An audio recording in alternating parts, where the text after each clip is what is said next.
My dear students, I am going to discuss absolute unit of work. There is practical unit of work also, but today I am not discussing that. I am discussing about absolute unit of work. So, absolute unit of work is joule and erg. In absolute unit of work, joule is SI, yeah, SI unit, and now, in this you find that there is a relation between joule and erg. Then what is the relation between joule and erg? So as you know that work equals to F into S into cos theta. So since work done in the direction of force, so when in the direction of force work is done, theta is 0 degree. So in that case, joule is equals to force, that is 1 Newton. In SI system I am talking. In SI system, joule is the unit of absolute work of unit of work. So 1 joule is equals to 1 Newton into 1 meter into cos 0 degree.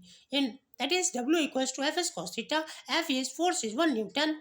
S is displacement is 1 meter, and cos theta, that is cos 0 degree, is 1. So 1 Newton meter. So 1 joule equals to 1 Newton meter.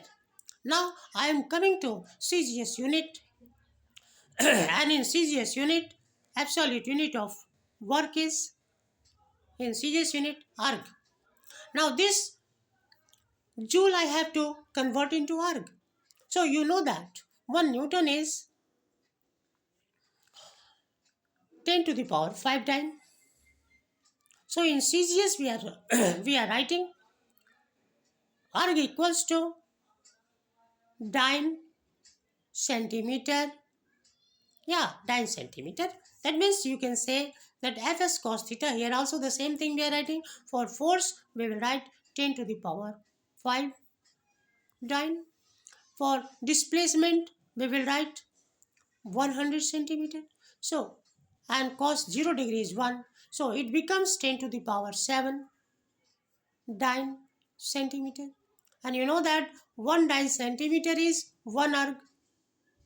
1 dyne centimeter is 1 erg, and that's why 10 to the power 7 dyne centimeter is 10 to the power 7 erg, and that's why 1 joule is equals to 10 to the power 7 erg.